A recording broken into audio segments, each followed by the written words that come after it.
Good afternoon. It is an honor to welcome you to our service today.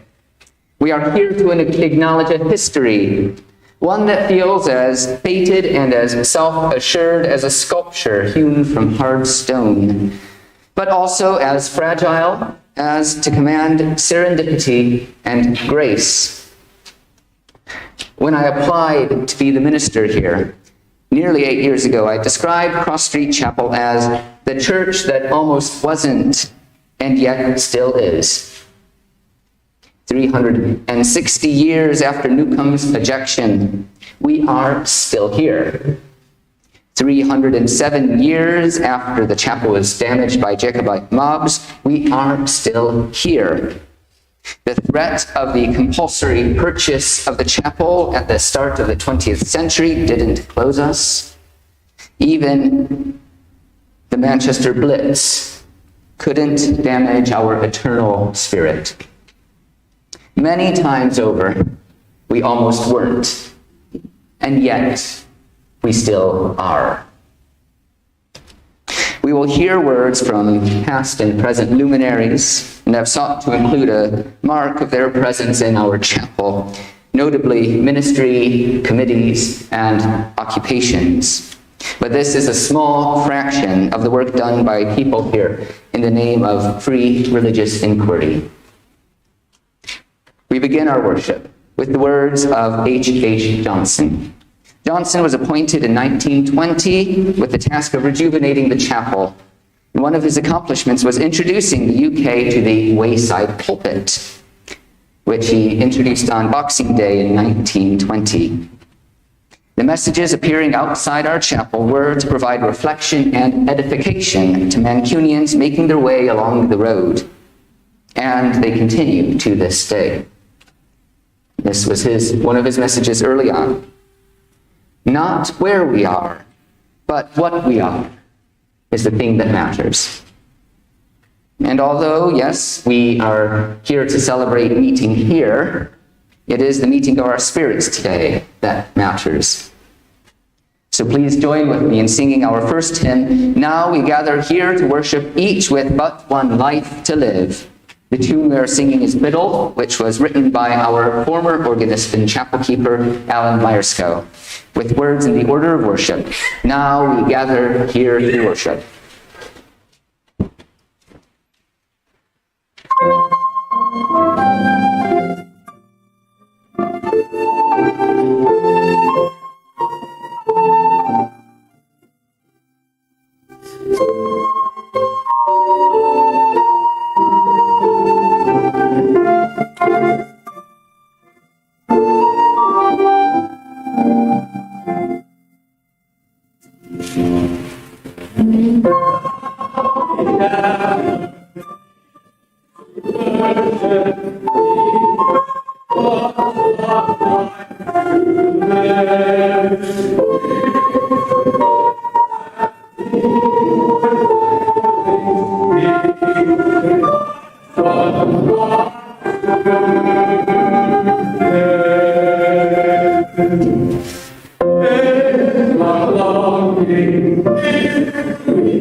Voices for a friend to reported what thou didst are and back to all is sent.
Thank you, he said.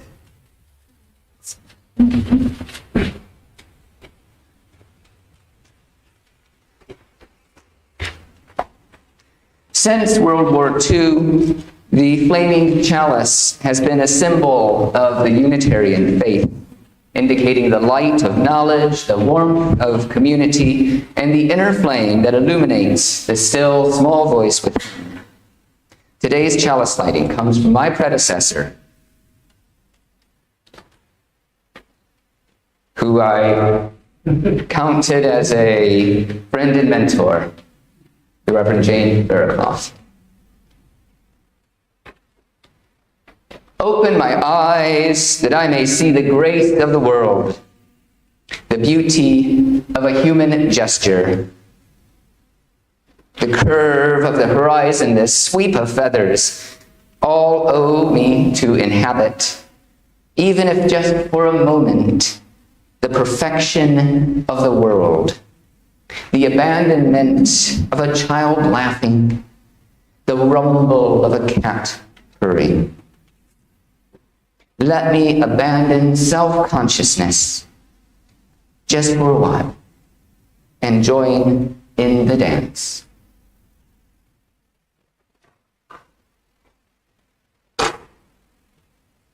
And so, as the flame dances to light her chalice,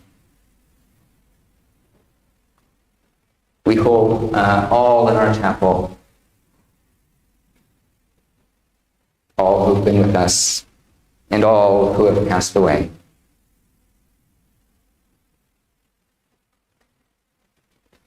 You'll notice we come now to a point of prayer. I've chosen some material from a booklet on the Cross Street Bicentenary morning service in 1894. Now, if you're doing the math, you might be a bit confused, because that would mean the chapel is dating itself from 1694.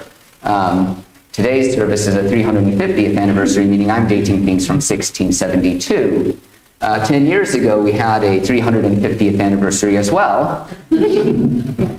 So this is the second. Actually, it's the third, because I was a student and I was instructed to conduct the service for the congregation. So that would mean 1662, and we'll do all the math later on. The bicentenary service was a series of lectures and talks given by the ministers of the chapel, including worship, and was held in the Memorial Hall just up the road. So let us join together in a time of prayer. Almighty and everlasting God, who art always more ready to hear than we to pray, and art wont to give more than either we desire or deserve, Pour down upon us the abundance of thy mercy, forgiving us those things whereof our conscience is afraid, and giving us those good things which we are not worthy to ask. Thou knowest our necessities before we ask, and our ignorance in asking. We humbly beseech thee to put away from us all hurtful things, and to give us those things which are profitable for us. Keep us under the protection of thy good providence. Amen. Amen.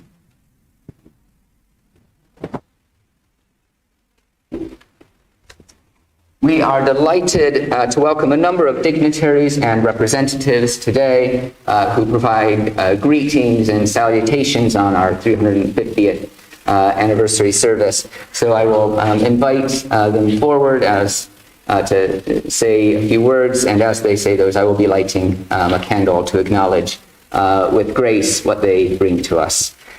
So I invite our first speaker, the Lord Mayor of Manchester, Councillor Donna Ludford.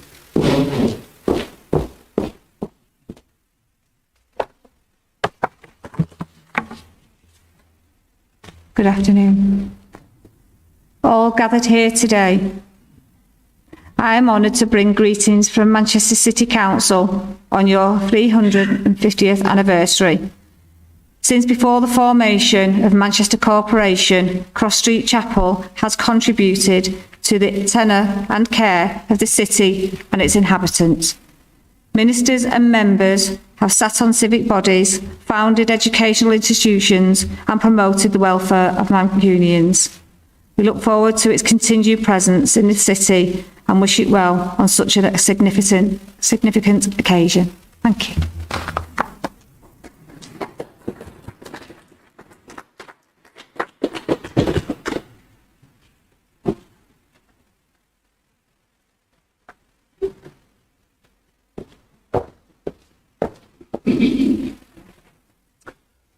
Honoured guests and fellow Unitarians, the congregation that worships here at Cross Street Chapel, Manchester, has its origins, to use a tactful word, taking note of what Cody has just said about its past, finds its origins in the wake of the passage of the Act of Uniformity in 1662.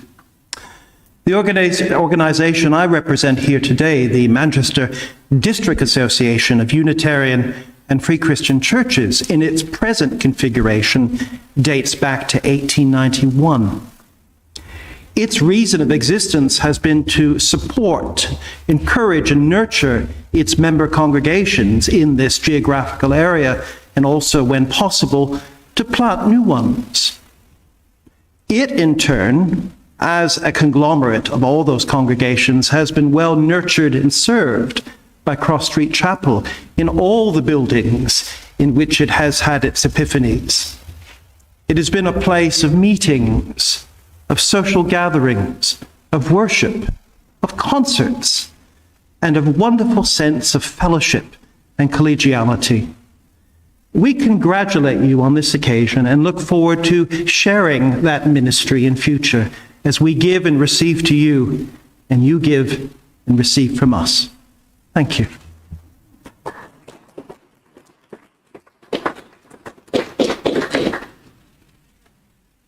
Thank you.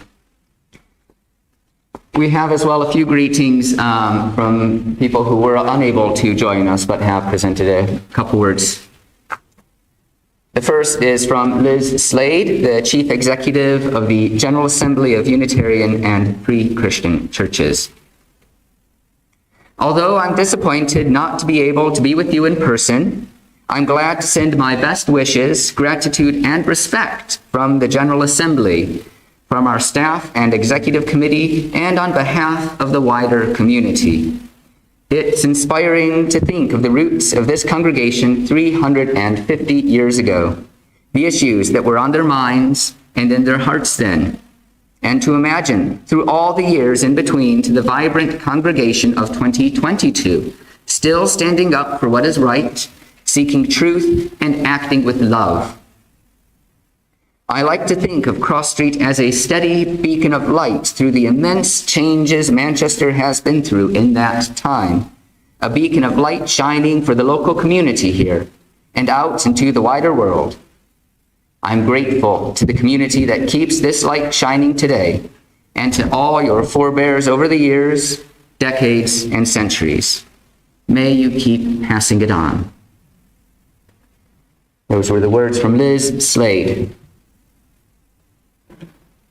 Cross Street Chapel prides itself on its dedication to education and learning. It was home to a school since the early 18th century and was long associated with the lower Mosley Street schools. The two institutions dedicated to training our ministers both have their genesis in the chapel room of our first building. These are the words of Professor Jane Shaw, principal of Harris Manchester College in Oxford. The principal and fellows of Harris Manchester College send their warmest congratulations on the 350th anniversary of the establishment of Cross Street Chapel. It is an extraordinary milestone to reach, and we hope that you enjoy reflecting on your long and illustrious history. Of course, we are acutely aware that Cross Street Chapel has been instrumental in our own history. Without the vision and dedication of the chapel to pursue the liberal tradition of providing education to young men, regardless of their religious affiliation, Manchester Academy, now Harris Manchester College, would not have been established. Dr. Barnes, our first principal and the Cross Street Chapel minister, declared in his dedication to the new institution, to truth, to liberty, to religion. The college, like Cross Street Chapel, is proud to continue to uphold the principles of religious freedom and a commitment to openness and inclusion.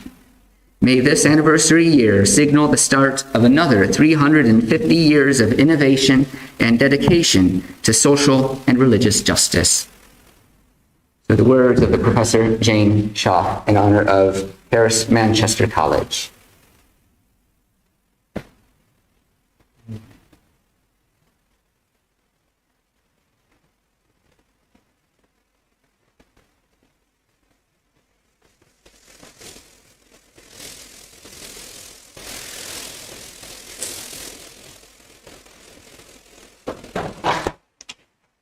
I now invite the Reverend Lynn Rev'd, who will be speaking for Unitarian College.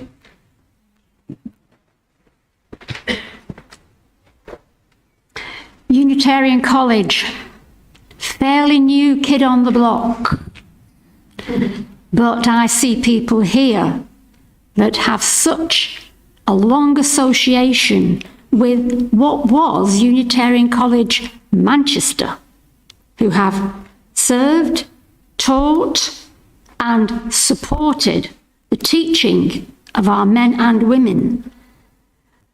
When we think back, this chapel would have had such an important role to play.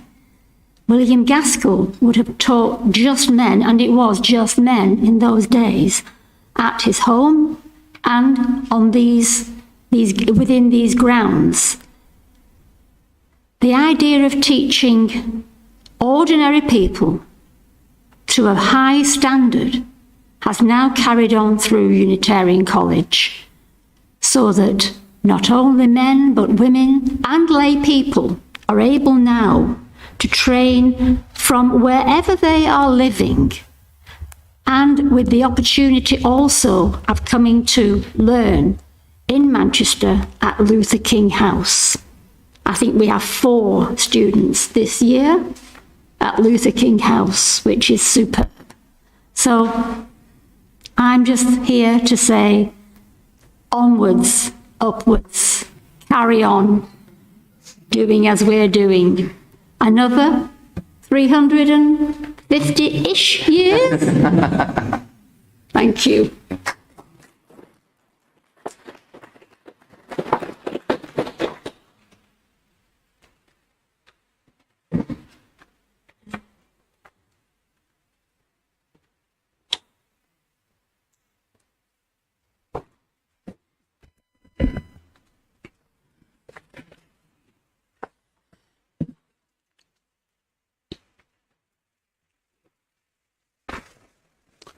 I've been very fortunate in knowing and working with the past three ministers of the chapel, John Midgley in his latter years here, Jane Barclough, rather sadly deceased now, and Cody. And I'm also the person who represents that place down the road that led to the ejection of Henry Newcomb in those turbulent days for religion in this country and, of course, in the city. And, of course, we know, too, that the establishment of the chapel over 350 years ago led to the establishment of St. Anne's Church down the road. Some say that were it not for the chapel, St. Anne's Church may not have been built. I'll leave that for the rector of St. Anne's to sort out. For your information, the rector of St. Anne's is coming to the cathedral. He's coming back home, really, to be the canon pastor at Manchester Cathedral on the 20th of November. So come along to his licensing at 5:30 in the evening. The important thing about Henry Newcomb is that he was the voice of dissent.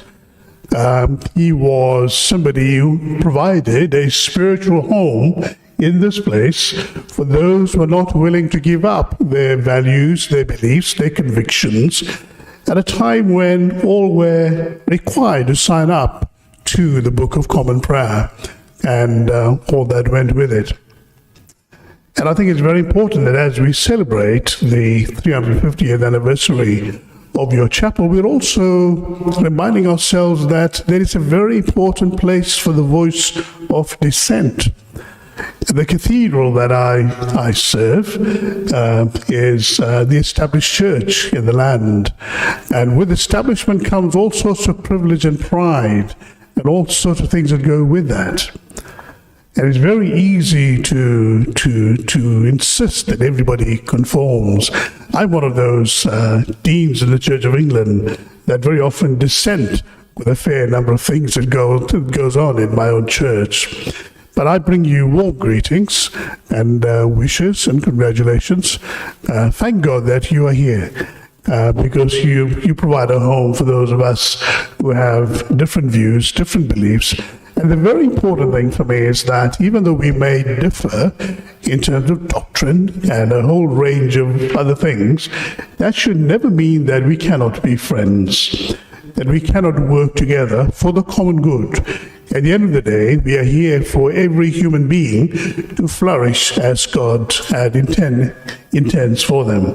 And so I'm very pleased that we have this great working relationship, and every blessing from us and the cathedral community where we've celebrated 600 years just last year.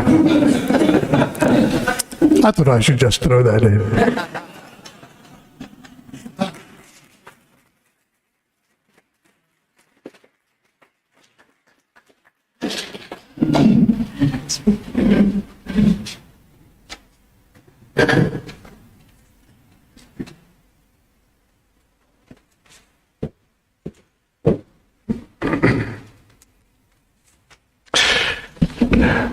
Well, it's tremendous actually to be here on this occasion and to bring cross street greetings from just a few yards away, St. Anne's, because we've been neighbours, of course, ever since St. Anne's appeared down the street.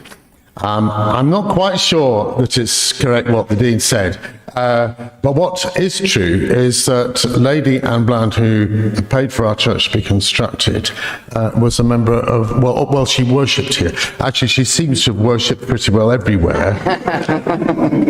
But one place she didn't like was the Dean's establishment. It's true, because in those days they were wicked Tories down there. Doesn't mean quite the same as it does today, but they were wicked Tories who had a very kind of high view of the monarchy, and there was a whole movement across the country, but particularly in the growing towns like Manchester was at that time. There was quite an important movement, and it's this issue of dissent which the Dean mentioned. If we don't allow dissent, we don't learn anything. I think that's one of the very important things to just remind ourselves of, something that Cross Street has stood for. Lady Anne wanted a kind of a grander place than the little chapel had been built for the proclamation of the word, and that's how St. Anne's actually came up. But at the time, there was that whole seething cauldron of conformity centred on the collegiate church, and the opposite of dissension. And there has been throughout our history, there's been a kind of conversation going on. I think that's another thing to just point out. There's been a kind of conversation going on about the Christian faith, its impact, its purpose, and its truth, and all of these things, and how do we discern very important things. And one thing we all ought to know, whichever particular tradition we've grown up in and contributed to, one thing we all ought to know is that none of us have got a kind of freehold on absolutely everything and every last word of truth and correctness. But what we do discover when we have friends, because everyone in all our families, we've got people who are different from us, haven't we? And our friendships, of course. To be mature means we have to have relationships, as it were, beyond people who are just like me. Anyway, I've never yet met anyone who is just like me. But I might be foolish enough to imagine they are. That's the problem, you see. And this is, again, why dissent is important.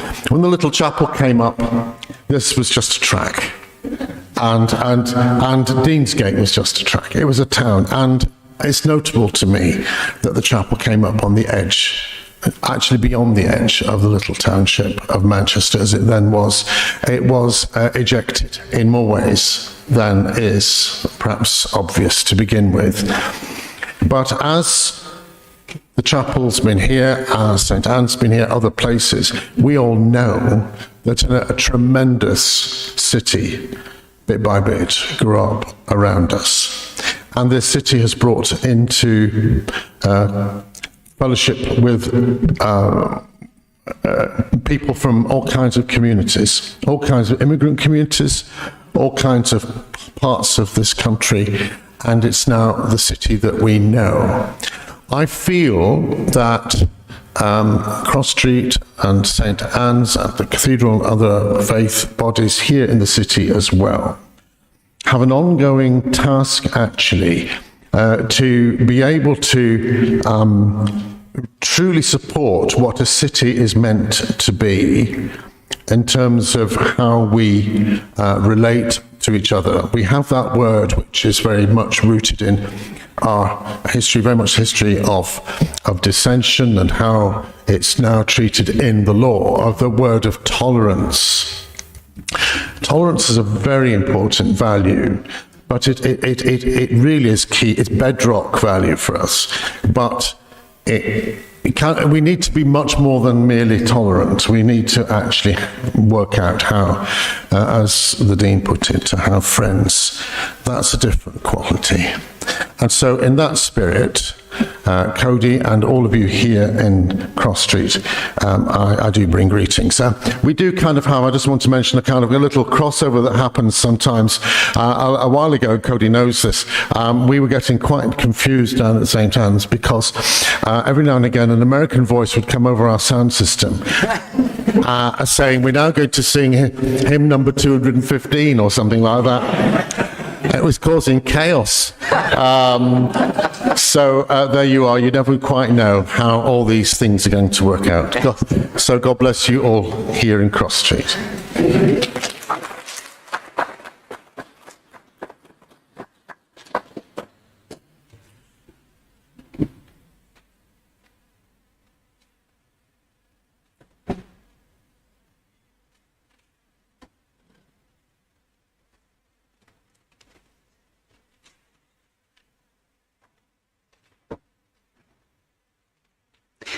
I'm Valerie Clark from Friends Meeting House, known usually as Quakers, and from the building just along the road, further out of the city a little, and against our walls we can certainly date the Peterloo massacre. Some of the people were pressed against part of the wall that still exists.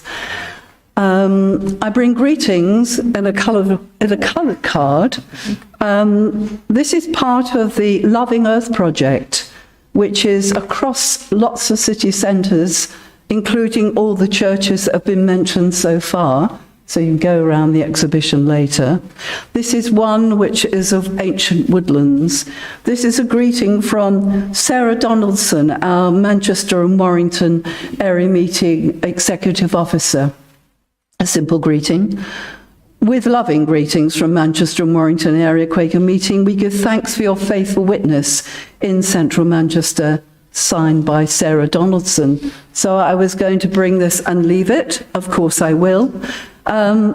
We have no ministers in Quakers. We, as it were, do it ourselves. We sit quietly waiting for the word of God to speak to us and through us. And some may minister and some may sit silently to do just that.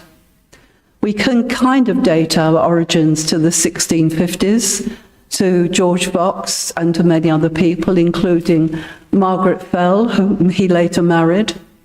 And Quakers were another dissenting group during that time following the Civil War in this country. And we flourished and we didn't. Some were put in prison, some died in prison because we would not give tithes, we would not go to church. You know, the usual dissenting stuff. And so we are here now, and we hear Quakers here in that particular meeting house have joined with people here at Cross Street Chapel in a number of events, particularly the Pride Festival and the Pride Parade. And we had our blue and green T-shirts, which said Quakers for Equality, and on the back, Quakers do it in silence. And we walked in the parade, and Cross Street Chapel and some of my friends here said, we want T-shirts too. So they acquired some really nice purple ones, and we walked for many years separately and together. And one year we failed to register our to walk in the parade, so we contacted them and said, can we walk with you? And they said, yes. Meet at the gold pillar box in Albert Square. And so we did, and walked down together, walked in the parade together. That gold pillar box, I think, is no longer there. But every time I walk past where it might have been, unless it's been carried away now, I remember that time when we met with them. And we also would often meet together afterwards for what I hope is going to be something quite nice after here, a great tea in fellowship together. So I bring loving greetings from Quakers, and I hope that you will also visit and see more of this exhibition around the city. Thank you.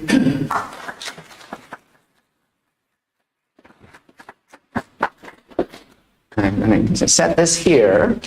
Yes, I'd love to be here.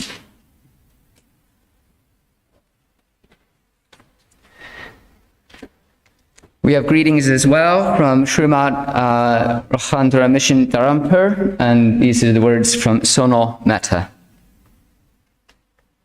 Unfortunately, I am unable to attend the celebration today. We started our journey with an interfaith meet on animals in 2018. The church, and especially Reverend Coyne, has supported our Jain organization, SRMD, in your interfaith activities. Reverend Coyne has kindly attended our interfaith events held every year at Manchester Cathedral and our community centre. We pray we continue to support each other for a higher purpose, and wishing you a great day of celebration.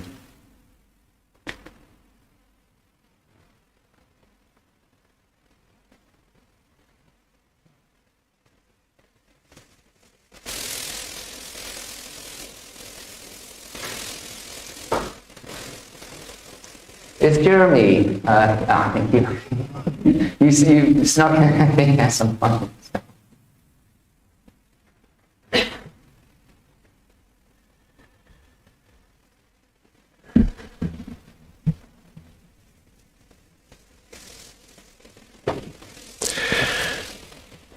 Thank you very much, Cody, for the invitation today. My name is Jeremy Law, and I'm the Vice Chair for Faith Network for Manchester. I'm also the Head of Chaplaincy for Greater Manchester Mental Health, but I'm here today in my capacity as Vice Chair for Faith Network for Manchester. For those who don't know, Faith Network for Manchester was set up in March 2004 at the request of the City Council. And it was an invitation from the Council to ensure that different faith perspectives were included in local decision-making and planning. And the organisation has continued and flourished since then, and it became a registered charity in 2011. And it continues to this day to engage in interfaith dialogue and to engage and look outward towards all manner of agencies across Manchester, statutory agencies, political agencies, educational bodies, to recognise the importance and the value of faith in the public sphere. We are this year hoping to launch our 6-year strategy, which I've had a part in designing. And it's very apt and it's very important that we are here today because Cody is also a trustee with the organisation. And I think we want to recognise the great achievement of Cross Street Chapel in its 350 years of presence and witness and recognition of faith in the public sphere. Buildings are important, aren't they? They are the material blocks that express much of how we communicate our being and often our ideology, because they allow us a space to gather, which is why they're so important. So we're delighted that you're part of us and that we're part of you. And as we continue to go forwards, I think what Faith Network for Manchester would want to say and celebrate is the gathering of faiths and the recognition that we're not all the same. That's not what Faith Network for Manchester is about. It's in part stating and recognising our distinctions. That we have distinctions, but also in coming together, we recognise some of our core texts, ideologies and philosophies that unite us together and communicate that faith has a huge contribution to make to the public and the civil and the spiritual life of this city. So well done, Cody. Well done, the Cross Street Chapel, and every blessing from Faith Network for Manchester in the next 350 years. Thank you.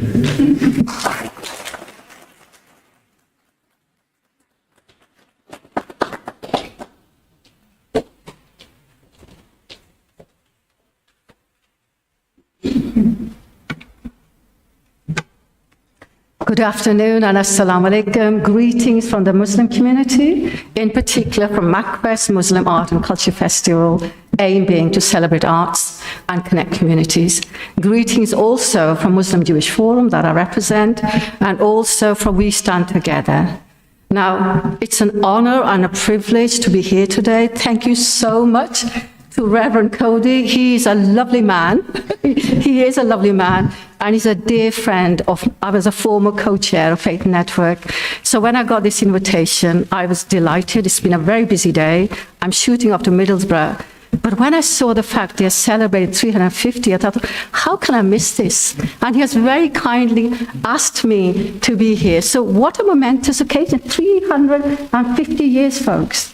It really is. I mean, we are living it. I always envy people who live through these milestones, and we are the lucky ones, aren't we, today, in this chapel, celebrating 350 years.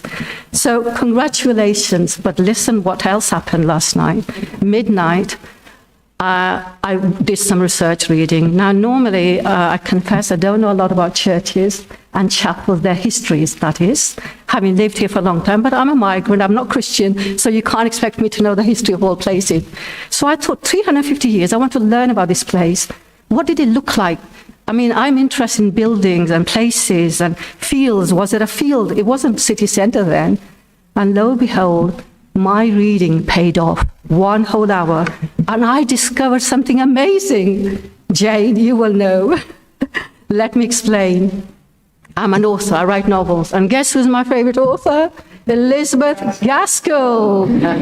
And she's amazing. So I remember pressing the bell and being excited, saying, Elizabeth, press that bell. And through getting to know her place, we are partners with Gaskell.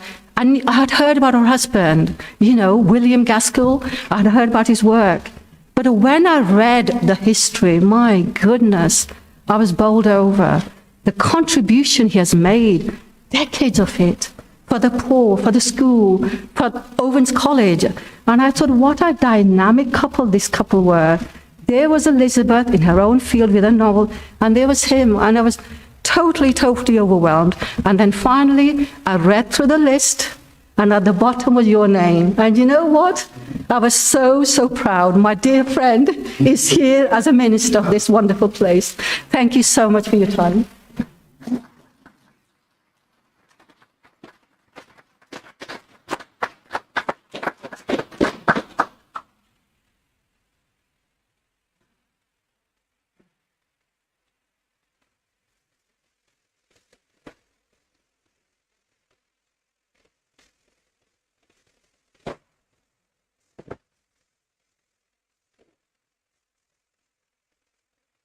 John Greenwood? Yes. You allow me to stay here. If you want to see it. Certainly, if you mind, shall I bring this over then? Others might be using the loop system. I appreciate it. I'll come over there. It's easier. Yeah. Well, in the half the house.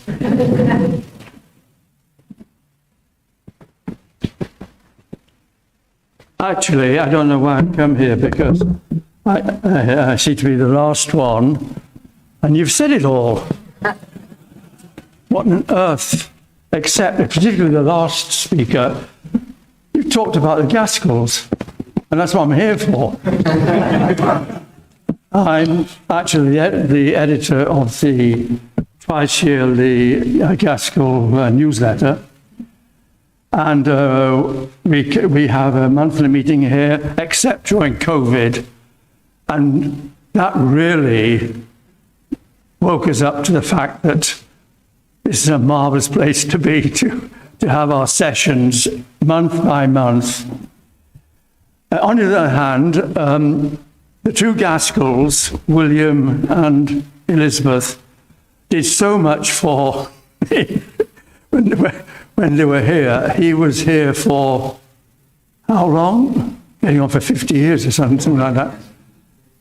And of course, Elizabeth, there's a famous thing she wrote to a friend in a letter, all my me's, M-E. I'm so many things, I am this, that, and the other, including wife of William, and she did a lot of work in the parish, if you like to call it that, but in this area. And we feel that there's continuity here, and we're so grateful that you've not kicked us out, not yet. Not even COVID has kept us out. We're now back, coming once a month, first Tuesday of every month, and it's like coming home. And I hope it'll be like that for the next, not only 350 years, come on. That's nothing, come on, more than that. But many, many thanks and congratulations.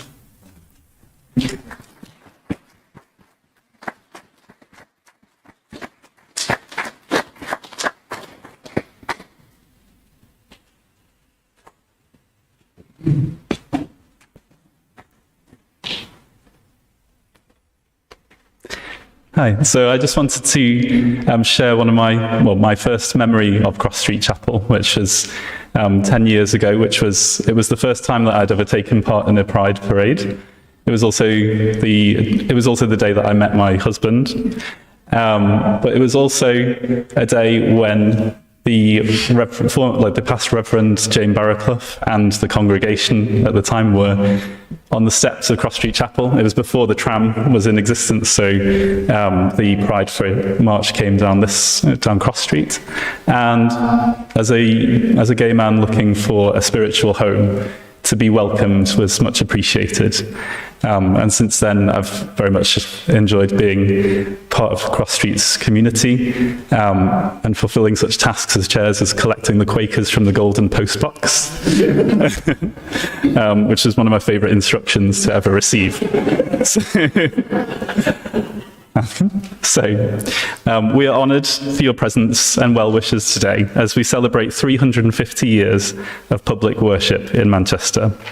Cross Street Chapel, like many faith institutions, has faced challenges in its history, but has also flourished thanks to the support of kindred people. The blessings given from affiliated bodies, civic organisations, cultural institutions, and faith communities all mark the care and compassion present in our great city. We look forward to a continued tenure ministering alongside you and celebrate many more years in the future as part of the amazing Manchester community. Thank you.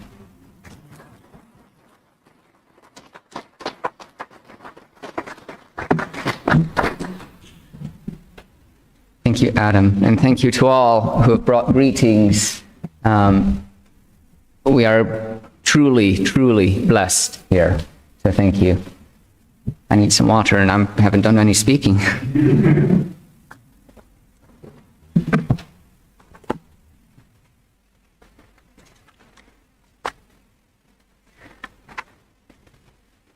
We come now to our second hymn, O Thou to whom our parents built their altars in the ancient days. The tune is Warrington, written by our former minister, Ralph Harrison. This was in honor of his training at the Warrington Academy, which is a precursor to the aforementioned Manchester Academy. Please join together in singing our next hymn, O Thou to whom our parents built.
Will you sit?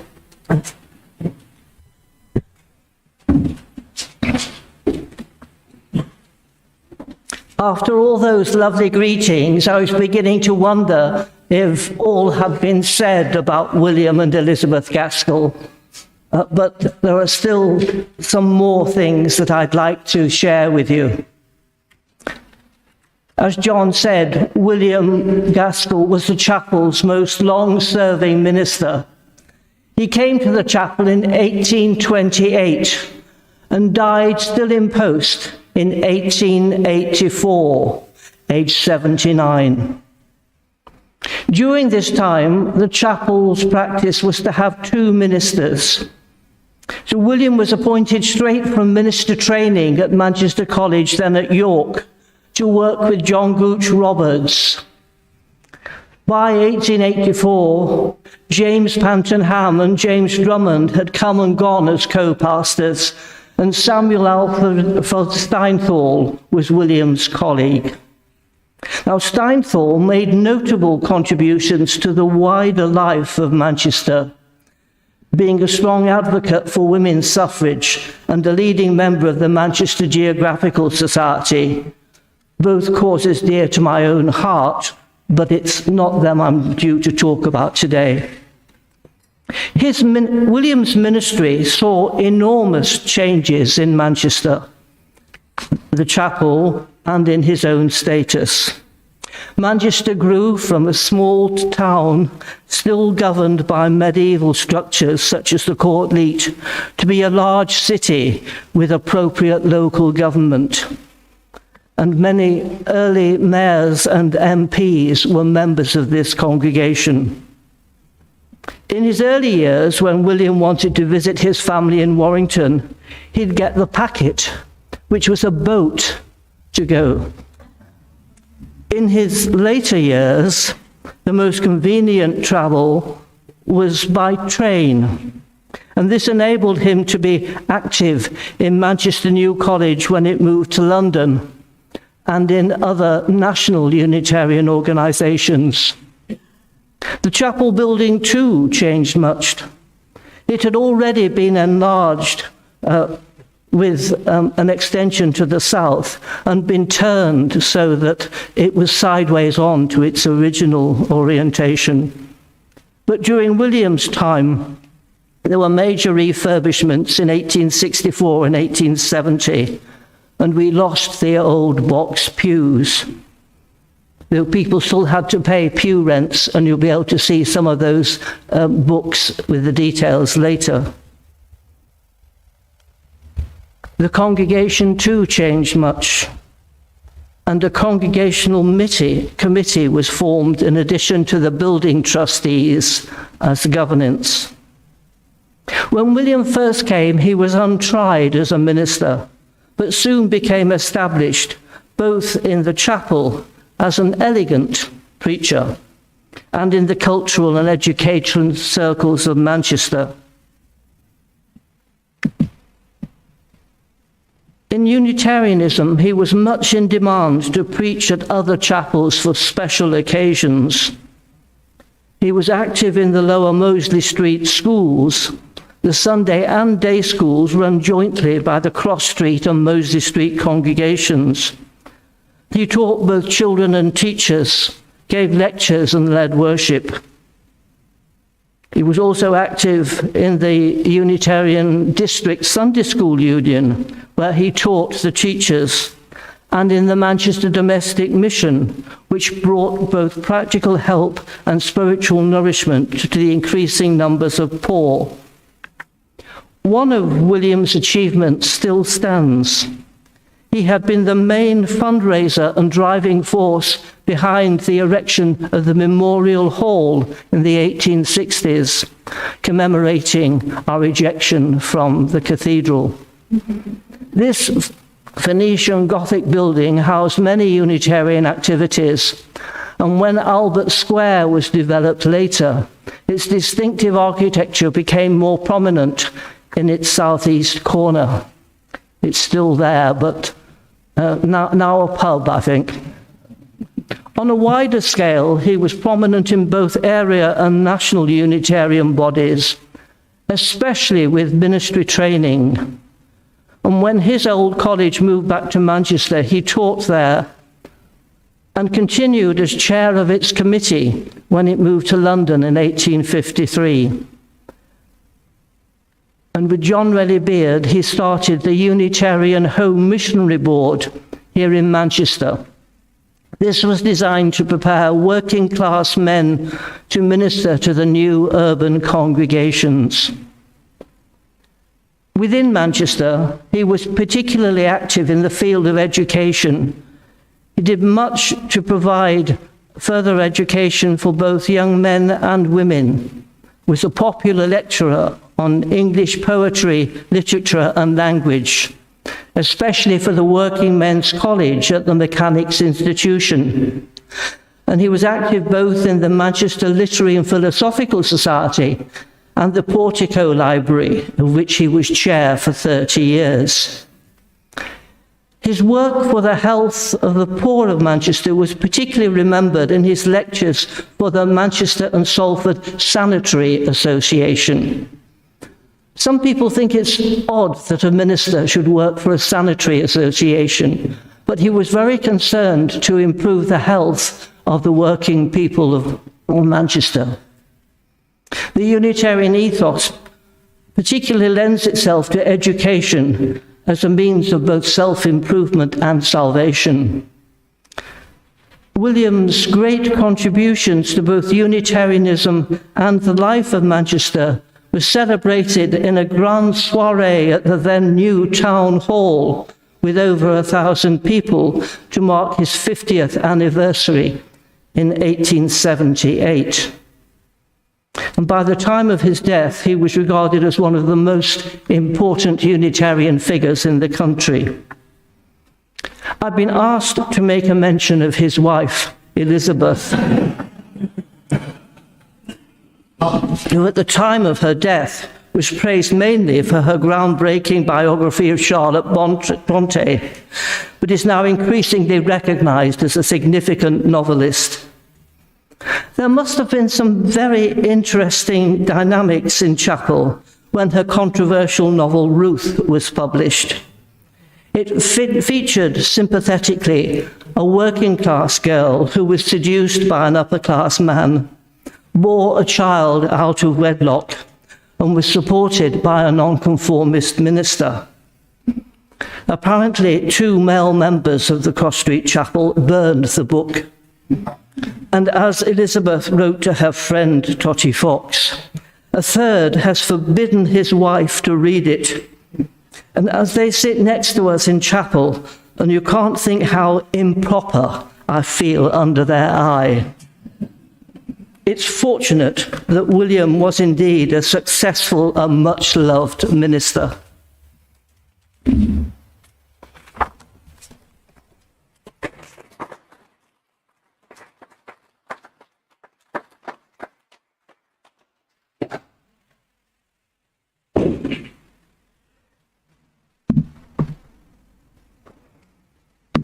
Friends, it's a great joy for me to be taking part in this event today.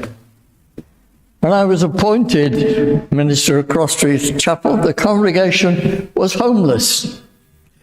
The trustees had made the very courageous decision to demolish and rebuild. It was work in progress, and the very small residual congregation were meeting in some very unprepossessing rooms just at the back here.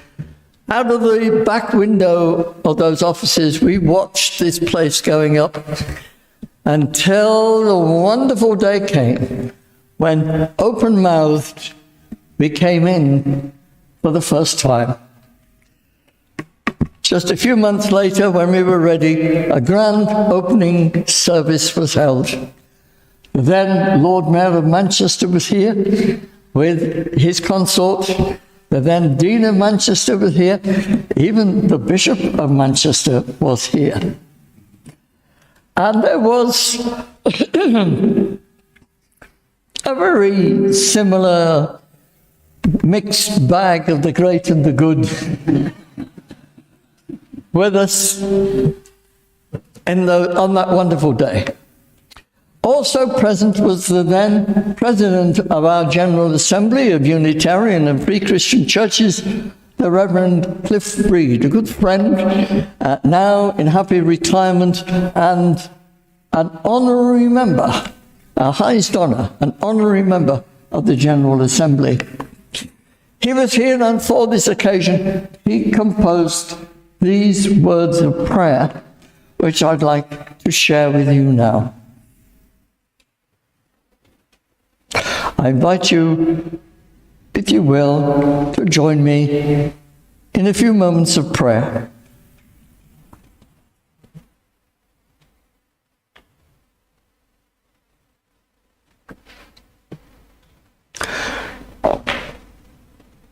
God of this city, whose face is the faces of its people in all their variety, whose voice we hear in their words of love, their cries of pain, their calls for justice. Be with us here this day. We have gathered to dedicate this house to your worship and service. Make us, we ask, the channels of your blessing upon it.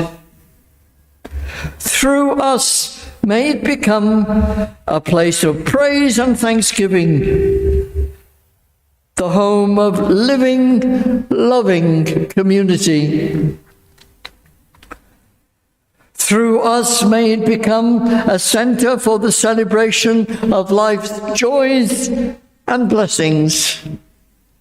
Through us, may it become a place of prophecy and a refuge for the weary, an oasis for the human spirit amidst the city's turmoil.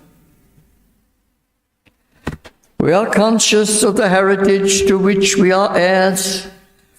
We give thanks for the generations who have witnessed to your love and truth on this piece of ground, made holy by their devotions. But help us to be free of history's sweet burden, to be your witnesses in the here and now,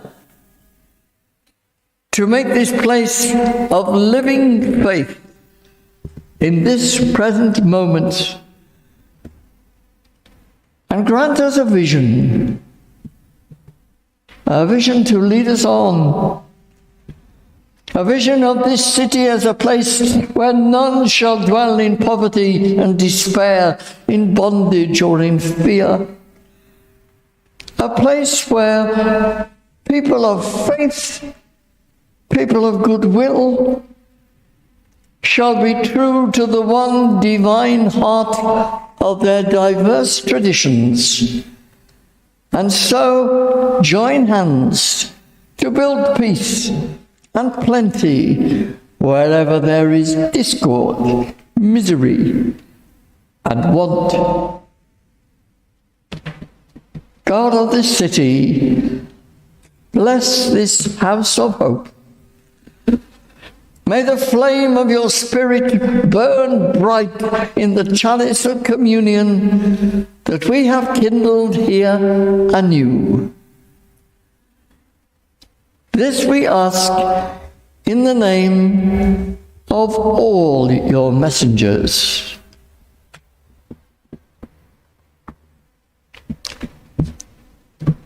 Amen.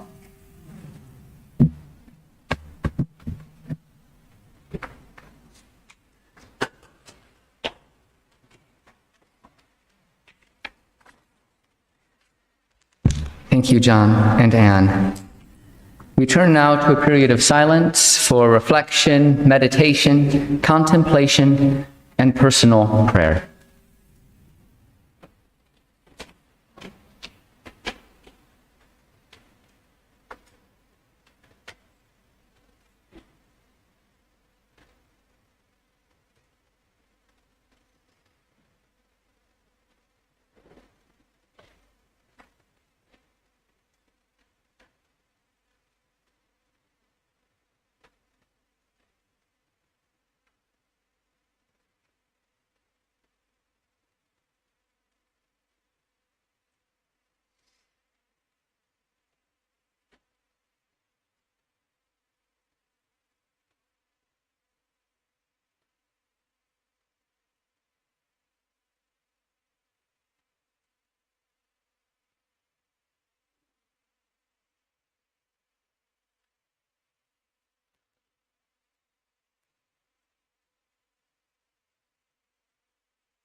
you, Catherine. Our next hymn features the words of our chapel member, Peter Sampson. Although it says committee member, Peter has held a number of positions, as I said at the start of our service, that, just the names and the references, people have done a lot. All the people who contributed have given a number of contributions through the years. So please sing with me our next hymn, What Shall We Say to Them When They All Want to Know That God is in the World and Feels Their Inmost Secrets Glow.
What shall we do, Lord, when they are in distress, and then within their heart flowing secrets,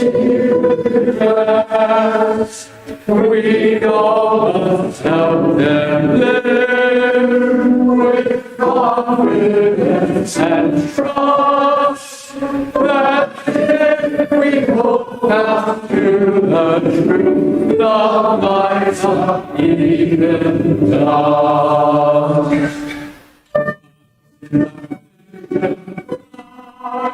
We must show the world how good and how good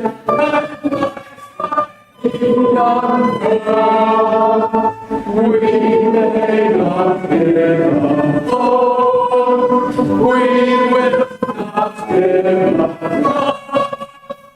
Our lives are grounded in the faith in what God we all do.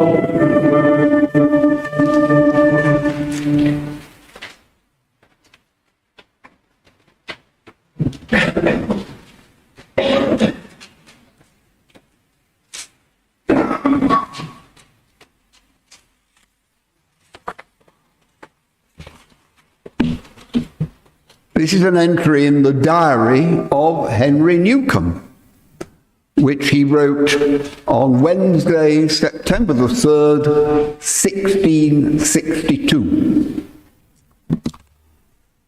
I rose about 8, read Mark chapter 2, spent the forenoon in Mr. B.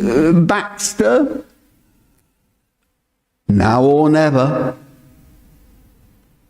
read something in Rushworth, went to see Elizabeth Lort, who had lain sick long. Upon our return, we got ready and went to the baptizing of Mr. Buxton's daughter Abigail. We went out after to see the poor empty sight of the Earl of Derby as he came into town, and met with Mr. Kenyon, and so were drawn by his sister to Mr. Howarth's, where we supped.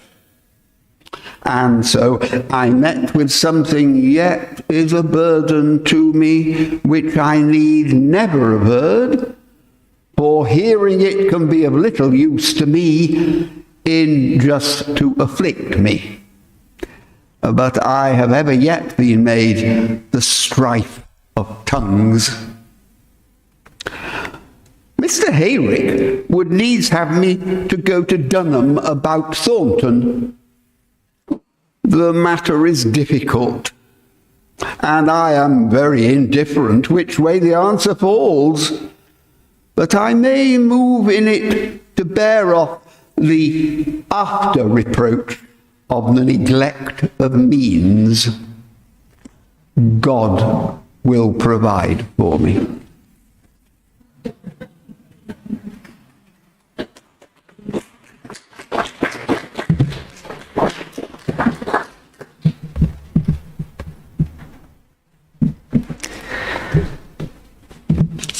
When I've been asked where Cross Street Chapel is, because it's surprisingly a hard building to find, evidently, I have often said that it is the center of Manchester. Not that it is in the center of Manchester, but that it is the center of Manchester. And indeed, if you were to say go to Google and type in Manchester, and you might get the little pin and it will drop and you will get very, very near to the chapel. So I felt slightly justified in saying that we are the center of Manchester. But that is not entirely true. It is actually St. Anne's that is the center of Manchester, where they bear the benchmark on their tower, indicating from which all directions and mileage to the center of Manchester. So my apologies if anyone has been led astray. However, being so near to the center of Manchester, I hope it has been somewhat of a minor error. And being able to hold on to that sense of centeredness has allowed me to develop a reflective practice, which I draw upon from time to time. And I invite you now to do so with me. As it's a reflective practice, you can close your eyes if you wish, but it's not necessary. However you feel comfortable. And so the first part is to just acknowledge yourself, become aware of your own being, your own body, your own position as you sit in your chairs. And slowly become aware of everyone in this room. All of their lives, experiences, and their stories.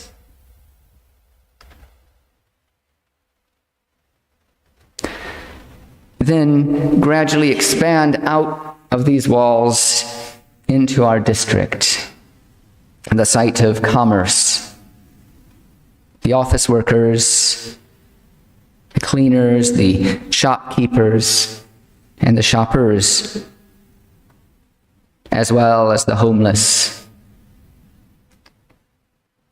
Hold them in your thoughts. And when you feel comfortable, push your boundary of awareness even further to encompass the whole of the city center, including all of those new towers being built, which if you spy them at nighttime, hold such tiny lights, and yet each light is one apartment filled with at least a person, if not a family, who have stories of their own.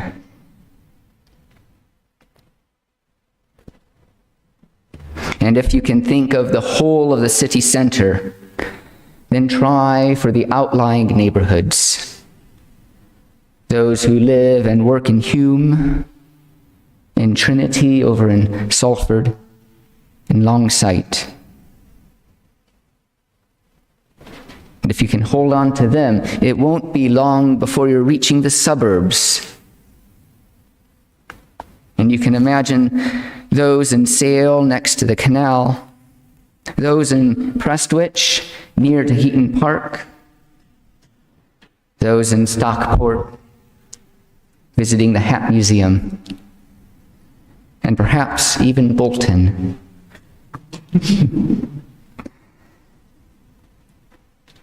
finally, hold in your mind and your heart everyone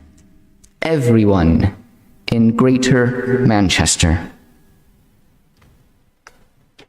Imagine all of their stories, their challenges and joys, their pains and their passions. And as you can do that, because it's not if, you can do that, come to the realization that you are holding in your thoughts right now nearly 3 million people. This does not include those who are traveling, visitors, nor those who have been denied to be part of the count, such as victims of modern-day slavery.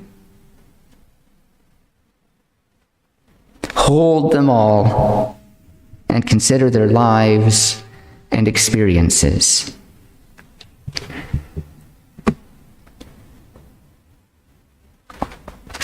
And amongst all those 3 million people, there is you, sitting in the center of all this humanity. We are at the center of all the grief and celebration, all the love and arguments. And if you wish, give them a blessing and count yourself blessed for having held in mind so many people. Thus ends the exercise. 3 million people. It's quite staggering in some way. 350 years as well feels quite staggering to imagine. For 350 years ago, it would have been quite different. There was no benchmark on St. Anne's Church because there was no St. Anne's. There was Acres Field. There wasn't a cross-street chapel. There was a Plungeon's meadow. And there weren't 3 million people. There was likely closer to 3,600. 350 years ago, a priest was granted a license to preach in a barn in Shude Hill. It wasn't an easy route to this point, nor would it be smooth sailing afterwards. 10 years previously, Henry Newcomb had been ejected from the collegiate church because he did not agree to the Act of Uniformity, which required him to be reordained as a priest. He had to move out to Worsley and maintained his ministry under the cover of night.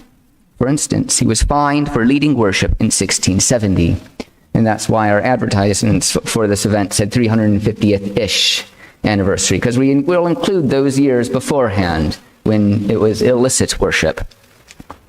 So being granted a license was a significant event.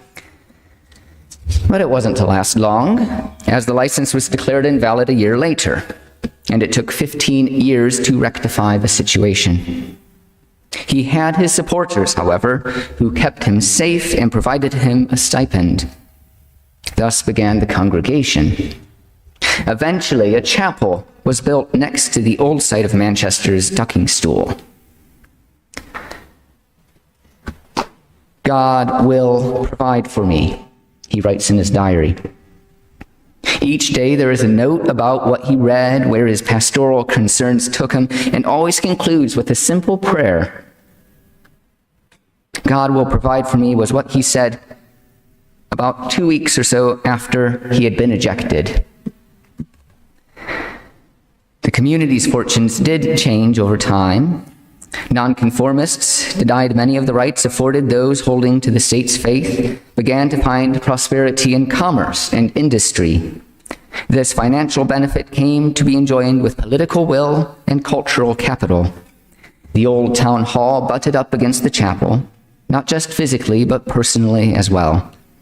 It's been argued that the number of counselors associated with the chapel ensured that a new location was needed rather than encroaching on the chapel's space. And of course, who to lead the charge to a new chapel but Abel Haywood, himself a member of this chapel. In a new town hall other than Abel Haywood. God will provide for me, Newcomb wrote. Our theology may be different to his. He was a Trinitarian, certainly. But Cross Street has, since its inception, welcomed people without expectation of conformity. Members and ministers to this day cannot be subjected to a doctrinal test. And this, more than theology, has come to be a core tenet of Unitarianism, the celebration of diversity, just as we felt the diversity of those 3 million people earlier. This strand of tolerance, as I call it, leads to learning and education as we engage with people different to us. It produces empathy and care as we witness both to the mutual and unique challenges that people face. And as it implies, this strand of tolerance is not some innovation, but rather a cord connecting us to our history. Throughout the 18th and 19th centuries, cultural and civic institutions flourished. The Manchester Academy, Owens College, which eventually became the University of Manchester, Lower Mosley Street School, the Domestic Mission Society, the Guardian newspaper, to name a few, all had significant input from chapel members and ministers. The cord rooting us to our history has its shadow side as well. Just as we hope to move towards greater equity and care for the least fortunate, this incurs the toll of acknowledging our past complicity in that present inequality. K.T. Donington writes about the chapel's capacity to hold both abolitionist and slave owner in its pews. Though our member Thomas Percival helped found Manchester's Society for the Abolition of the Slave Trade, so too did individuals engage in the slave trade and sat across from him. We have in the past lauded the former while discounting or ignoring the latter. Our next step must redress and repair the errors that we find. The Unitarian commitment to social progress is not left in the history books and archives. I am proud of the contributions members make to Manchester and the world through their generosity of time, energy, and finances. The chapel itself, having 10 years ago become the first place of worship licensed in the UK to conduct same-sex civil partnerships, continues to play a part in the social care of the city. It is heartening to me how lively we are through the week as diverse groups dedicated to the care of asylum seekers, groups sharing music together, and groups learning together, meet in our rooms. At a time when the world we know feels to be on a precipice, as we witness the encroachment of fascist sentiment, the polarization of dialogue, the extreme inequality between wealth and impoverishment, as we see these developments on the British and world stage, how strong now is our call of tolerance and compassion? How needed is the exercise of charity and goodwill? How tired is the world? And how vulnerable. And so we must, in our time, hold strong to that cord, rooted in our history, rooted in our hearts, that cord of faith that calls us to treat with dignity all people and uphold the downtrodden. It is not easy. Trials, even when they are documented by the history books, lose some potency over time. We may think our forebears simply shrugged and got on with the job. We hear in Newcomb's diary, though, the devastation of his ejection, the loss of his pulpit, the start of challenges that he would face for the next 27 years. It sounds very tiring. We may be tired too. and feel our spirits burning low. God will provide for me, Henry Newcomb wrote 360 years ago. He did not know at that time just what trials lay ahead, but his faith kept him strong for the task of his day. And however you define God, as perfection, as inner strength, as divine support, nature or community, or as some unnamed force, know that you will be provided for and will have strength for the tasks in your day. We can meet the challenges of our day, just as Newcomb did, and Percival, and Elizabeth Gaskell, and Charles Townsend, the minister at the time that our first building was destroyed in World War II. Of all the photographs and images of the chapel, perhaps the most enduring was taken in the 1940s. What you see is the shell of a building. No gallery, no pews, no organ, no pulpit, just the walls and the rubble. And the congregation, meeting amidst the devastation, they still gather for worship. Like a green shoot rising from ash, if we commit to life, to compassion and charity, we too will be provided for. Amen.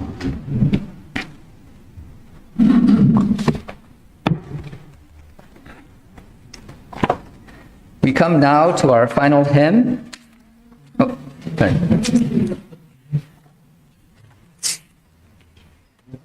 Oh, my absolute sincere apologies. The pages are slightly out of order. Thank you, Doreen. We have now time for a musical interlude.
Thank you, Rui. Now we come to our final hymn. Please join with me as we sing the words of William Gaskell, Not on this day, O God alone, would we thy presence seek.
Thank you to everyone who has contributed to today's service, the people who have crafted a presentation of our archives and history, those who have organized and will serve food, those who have spoken today and managed the IT, and our musicians whose talent and dedication enliven our worship.